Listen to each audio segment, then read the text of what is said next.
Bismillahirrahmanirrahim. Assalamualaikum warahmatullahi wabarakatuh. Halo adik sanak cerita rakyat Bengkulu, apa kabar?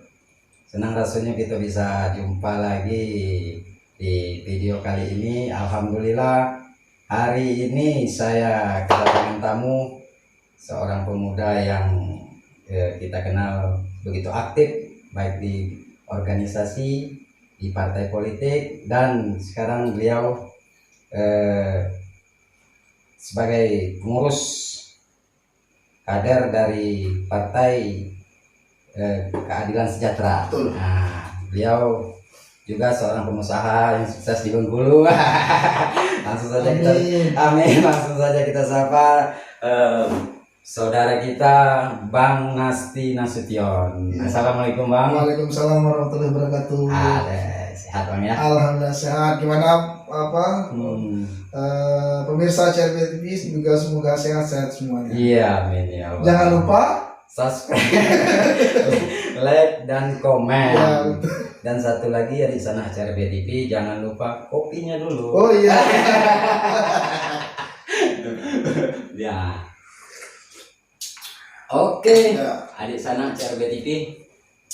Saya sengaja mengundang beliau ke rumah ini atau di kediaman kami, Bang Nasti ini. Sedikit kita akan bercerita masalah politik, tentang perkembangan politik di Bengkulu, Iya. khususnya di kota Bengkulu. Karena saya kira beliau sangat tepat kita untuk bertanya-tanya seputaran persiapan dari Partai Keadilan Sejahtera. Sebagai Sekretaris Bidang Humas. bidang humas, jadi humas memang berhubungan dengan masyarakat. Bang Nasti, Iya. gimana kabarnya tadi? Alhamdulillah sehat. Waktu tadi di WA sama Bang Mawan untuk podcast malam ini, Iya. alhamdulillah langsung semangat. Oh. Tapi saya bilang sekali lagi, kita memberikan informasi, cuman mungkin ada beberapa informasi yang mungkin kita tidak bisa sampaikan. Nanti mohon maaf kalaupun nanti ada yang tidak bisa saya sampaikan, karena mungkin bukan kapasitas saya untuk menyampaikan gitu Bang ya. Jadi ada yang perlu disampaikan, ada yang pribadi. Mungkin kita tahu tapi nggak bisa disampaikan karena bukan kapasitas kita gitu. Betul. Ya. Jadi Bang Nasti, kita lihat kan sekarang perkembangan menyongsong 2024 ini. Kita to poin aja nih, ngobrol tapi santai. Ya. Di 2024 kan ada pemilihan serentak nih, kalau nggak salah udah diinformasikan di beberapa media 2024 ini jadi pemilihan udah. Ya. Jadi untuk PKS sendiri gimana persiapannya, atau sudah mulai menggerakkan mesin partai atau gimana nih? Kan kemarin Komisi 3 DPR RI kalau nggak salah ya, bersama dengan Mendagri memutuskan bahwasanya untuk pemilu 2024 itu pemilu serentak di bulan Februari ya. Nanti pilkada dan pilpres itu serentak di bulan November, sekitar bulan November. Jadi nanti itu sistemnya pemilihan umum itu memilih parpol dan anggota legislatif, dan pilkada serta pilpres. Pilkada nanti wali kota dengan gubernur dan bupati itu serentak. Serentak. Nah, ya, nggak ada lagi kita nanti nggak ada lagi pemilu pilkada mungkin 2023. Pilkada wali kota itu harusnya 2023, kemungkinan nggak ada lagi serentak di 2024. Nanti akan diisi caretaker, mungkin seperti itu penjelasannya. Jadi kesiapan PKS sendiri, PKS partai yang sangat unik menurut saya. Kenapa? Kami bekerja tidak hanya ketika musim politik saja, musim pilkada saja. Kami bekerja setiap hari, Bang. Kerja kami apa? Kami diinstruksikan sama pimpinan, bahasa kami itu katakanlah ketua majelis suro atau presiden PKS, dan sampai di bawah ada ketua DPW kan, sampai ke ketua DPD level kota kabupaten. itu kami diminta bukan untuk menampilkan atau menonjolkan diri kami pribadi, bukan. Iya. Berbuat baiklah kepada tetangga dan teman-teman dan kawan-kawan sekitar, tetangga sekitar, kawan kerabat, kawan karib, kawan kerja. Jadi kenapa kami disuruh berbuat baik? Selain berbuat baik kepada manusia juga hubungan baik kepada Allah. Iya. Tentunya kami di apa namanya, kita itu ada evaluasi ibadah harian gitu kan. Kalau di PKS itu sampai mengatur seperti itu, Bang. Jadi kita itu kerja kita nggak disuruh untuk kalau kata orang politik itu apa sih? Kalau kata orang politik itu apa? Kayak apa namanya? Pencitraan. Kita nggak pakai pencitraan, Bang. Jadi kita itu diwajibkan, semua kader diwajibkan untuk berbuat baik kepada orang banyak. Ketika kader PKS dirasakan manfaat sama masyarakat, dengan sendirinya masyarakat akan memilih. Tapi ketika kader PKS kualitasnya nggak baik, contoh nih, kalau ada kader PKS yang kurang aktif dengan tetangga, misalnya contoh, mohon maaf, ada takziah dia nggak hadir, ada pernikahan dia nggak hadir, ada hajatan dia nggak hadir. Akhirnya ini kan membuat buruk citra PKS. Kalau PKS terkesan nggak mau bergabung ke masyarakat. Ya, tapi kita di PKS itu diwajibkan untuk ikut serta, misalnya mengisi kepengurusan masjid, ikut serta pemilihan RT. Ini fungsinya berapa? Untuk melayani masyarakat dengan maksimal, seperti itu. PKS itu melayani masyarakat sudah menjadi kebiasaan setiap kader. Bukan hanya pas musim pilkada. Kita melakukan pembinaan kepada masyarakat. Itu kan yang dilakukan sama, misalnya melakukan pembinaan, misalnya bentuk pengajian. Ini yang dilakukan PKS. Terus ketika ada musibah, kita turun terjun ke lapangan, nggak peduli itu daerah siapa, nggak peduli dulu dia milih partai apa, tapi ketika orang itu tertimpa musibah, ya kita wajib untuk hadir di tengah masyarakat. Jadi harus menciptakan kondisi bagaimana supaya masyarakat itu mengenal PKS dan bermanfaat bagi masyarakat. Ya, jadi gini, Bang, nggak mesti kita kader PKS mengenalkan, oh ini loh partai PKS lambangnya orange, gitu kan? Yang terbaru sekarang kan bulat orange, tetap ada batang padinya kan? Nggak mesti kayak gitu, Bang. Cukup kita orang tahu, misal saya nih, Nasti ini orang PKS. Jadi gimana apa kerja Nasti ini? Cukup kan berbuat baik aja, berbuat baik ke teman-teman, berbuat baik ke orang banyak. Ketika orang merasakan manfaat dari saya, insya Allah orang tuh bilang, oh PKS itu baik. Karena kenapa? Karena Nasti ini baik.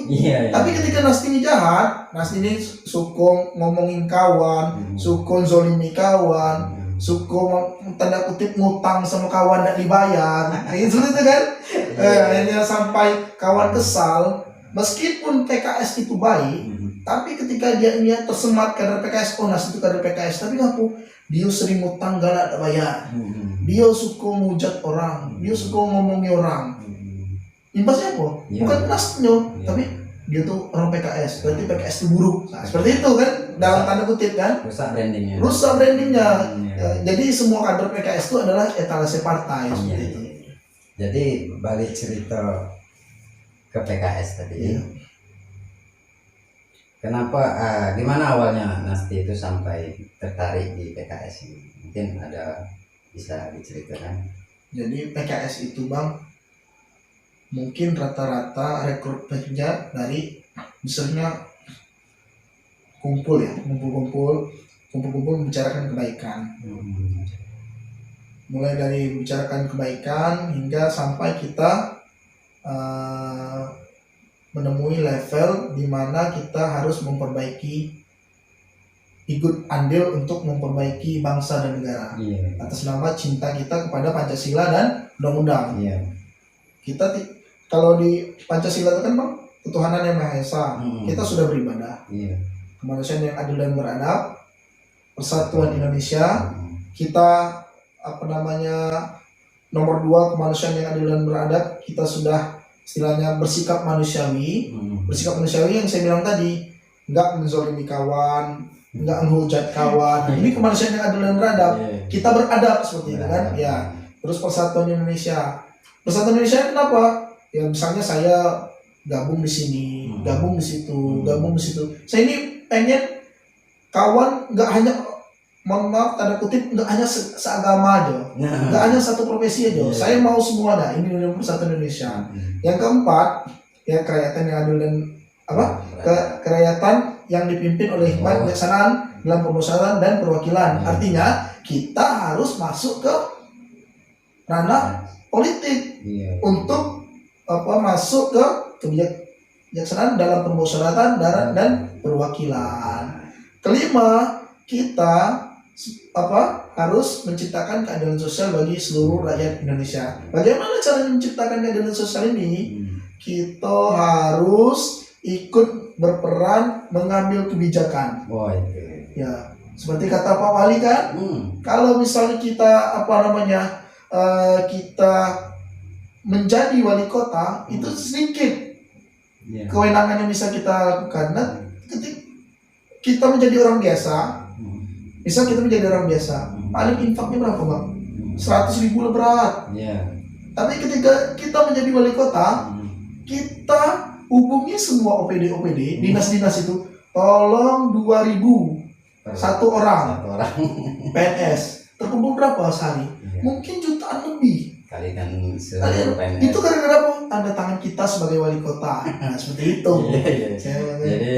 Jadi itu awal motivasinya ingin masuk ke politik itu. Ingin sebagai pengambil kebijakan gitu. Itu salah satunya. Karena kan kita diajarkan beragama seperti itu. Beragama itu lengkap bang. Karena Nabi Muhammad dulu pemimpin. Ya, artinya kalau kita beragama hanya beribadah itu gak cukup. Kita harus punya mimpi untuk menciptakan keadilan bagi seluruh alam. Kalau bicara masalah politik, tentang politik nih, cerita-cerita politik khususnya di Bengkulu, kita tahu kan bagi sebagian orang termasuk pemuda lah, pemuda milenial itu mungkin termasuk ada sebagian yang alergi dengan politik. Gimana menurut Mas Tim? Ya nggak ini ke politik, ya nggak tertarik gitu. Apa kira-kira? Ini kan hanya pada level kurang pemahaman saja. Ini kan sebenarnya kewajiban pemerintah juga untuk memberikan pendidikan politik bagi para pemuda. Karena kenapa bang? Semua keputusan negara ini diatur dengan kebijakan politik. Kenapa saya bilang kebijakan politik?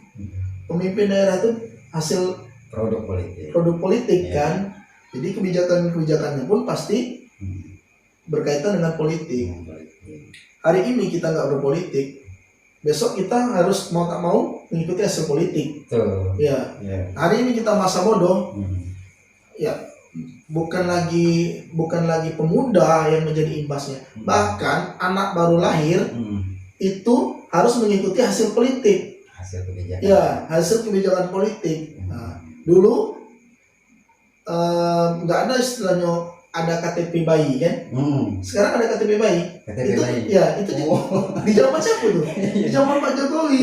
Artinya Pak Jokowi ini apa? Presiden produk politik.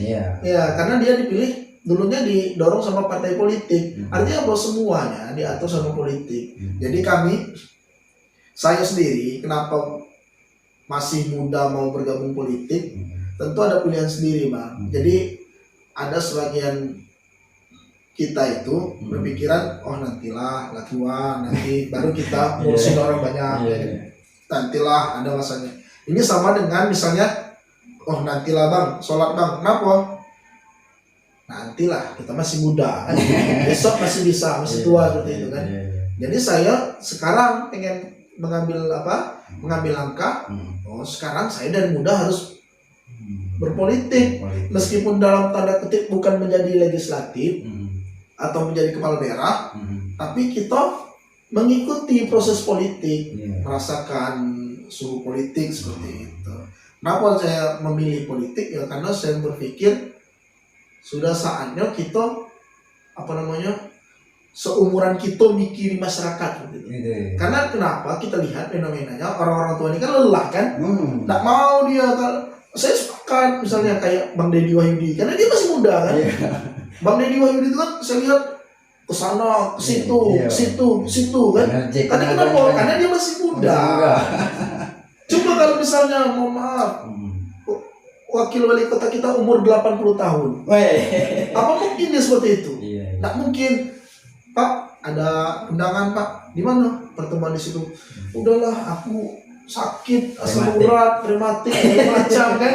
Akhirnya nggak kemana-mana gitu. Artinya memang penting politik ini ditanamkan Ya, sedini mungkin karena anak bayi pun sudah merasakan produk politik. Oke, di sana CRP TV, saya kira sudah cukup panjang lebar kita ngotak kalau bahasa gitu bercerita malam ini bersama Bang Ahmad Nasti Nasution. Bicara serius nih ya, padahal udah serius nggak pertanyaannya nak? Iyo, Oh. tapi tidak apa-apa. Nggak apa-apa lah. Itu namanya sersan itu. Sersan apa tuh? Serius tapi santai. Gitu. Karena ngapa? Karena ada kopi juga. Ini yang mungkin susah kita temukan di podcast lain. Karena ada kopi juga. Hanya di CRP TV. Iya. Cuman kopi doang. Di sana CRP TV. Tiba kita ke segmen akhir. Tadi sudah kita dengar gimana tentang perpolitikan dan pemuda di Bengkulu. Kita tarik kesimpulan, kalau saya boleh menyimpulkan bahwasanya politik itu penting, ya nggak? Terutama untuk pemuda-pemuda yang ingin berkarir di politik, ya tidak ada salahnya dimulai dari sekarang. Jangan anti politik, karena segala kebijakan itu berawal dari keputusan politik. Betul.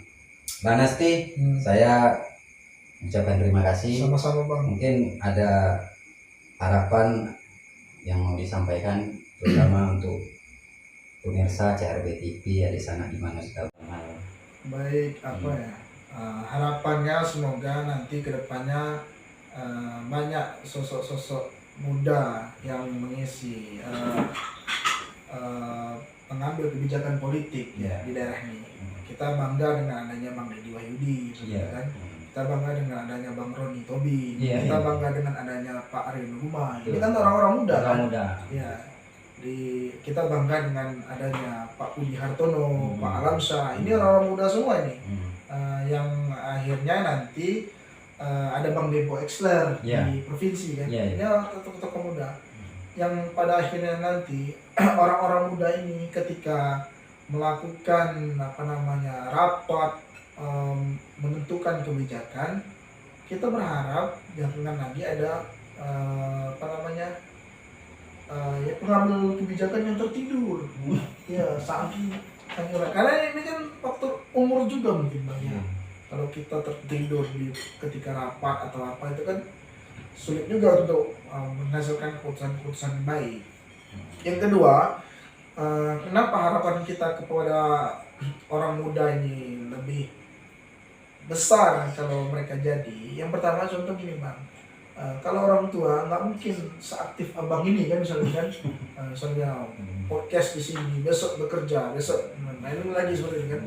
Nah, kalau orang tua kan dia fokus satu, besok ngantor udah kan, nggak kepikiran untuk silaturahim kayak abang sering lakukan, datang ke rumah orang-orang kan, itu nggak kepikiran. Jadi ketika kita masih muda, masih energik, mudah-mudahan mudah untuk datang, meskipun abang udah jadi anggota dewan atau jadi kepala daerah, Bang tolong datang ke sini sekedar ngopi jadilah, seperti itu kan, siap datang muncul kan, jadi seperti itu kan kalau anak muda seperti itu kan. Jadi kadang kan obrolan-obrolan seperti inilah yang memang betul-betul bisa menjadi keputusan yang terbaik ketimbang mendengarkan bisikan. Beda Bang, ketika abang turun ke lapangan dengan abang menunggu laporan. Apa laporannya? Oh, orang tuh mau ini bang, beda. Beda ya. Jadi orang ini merubah kan, Iya. pembisik ini merubah. Iya, iya. Tapi ketika abang turun ke lapangan, Iya. weh, bang kami itu butuh ini, butuh ini, butuh ini. Oke, catat langsung oke gitu kan, bisa didapatkan. Nah, terus yang ketiga terakhir kami berharap kepada ini agak memang topiknya agak nyambung, tapi kami bermohon kepada kami ini, saya bukan mewakili partai, ini bukan mewakili partai, mewakili pemuda. Tolong sudahi polemik yang terjadi antara pemerintah provinsi dan pemerintah kota. Oh itu ya. Iya, karena ini tontonan yang nggak baik. Mungkin ini yang bisa orang bilang, orang anak-anak muda tuh bilang politik itu kejam. Bisa jadi. Iya, Bisa jadi. karena tontonan seperti ini. Iya. Ya kita kan maunya politik ini merangkul. Memang antara gubernur dan wali kota ini sama-sama orang politik. Cuma alangkah baiknya bersatu padu gimana caranya biar tidak ada lagi keributan, tidak ada lagi polemik-polemik yang ditonton sama masyarakat. Ini kan yang luar biasa ini bisa lihat kan. Mudah-mudahan segera damai, memberikan efek politik yang baik kepada masyarakat. Jangan sampai masyarakat bilang, oh politik tuh biasanya kalau tidak sesuai kayak dia tidak mau. Tapi kalau sesuai kayak dia mau. Jangan sampai seperti itu. Politik itu kan harus cair gitu. Hari ini mungkin kita tidak setuju. Mungkin besok kalau dapat penjelasan setuju. Kalau itu baik, kenapa kita tidak? Kalau itu baik, saya walaupun beda partai politik dengan kepala daerah, saya bakal dukung. Saya tidak mau saya bilang, aduh tuh gayanya baik, tidak mau saya bilang kayak gitu. Tapi ketika itu buruk, meskipun itu partai saya sendiri, saya bilang, oh itu tidak baik. Nah seperti itu. Mungkin itu closing statement saya bang. Saya terima kasih banyak kepada CNB TV udah mengundang, udah repot-repot menyiapkan misalnya tadi waktu lah yang penting kan. Waktu ini susah bang, kalau misalnya orang tuh ada itu susah. Tapi CNB TV sudah menyiapkan waktu, peralatan dan segala macamnya sampai kopi. Kami terima kasih banyak. Sama-sama Bang Nasti. Jadi itu tadi di sana CNB TV. Kita jumpa lagi ke video selanjutnya. Saya Maman mohon pamit undur dan Bang Nasti Nasution. Kami akhiri. Assalamualaikum warahmatullahi wabarakatuh. Waalaikumsalam warahmatullahi wabarakatuh.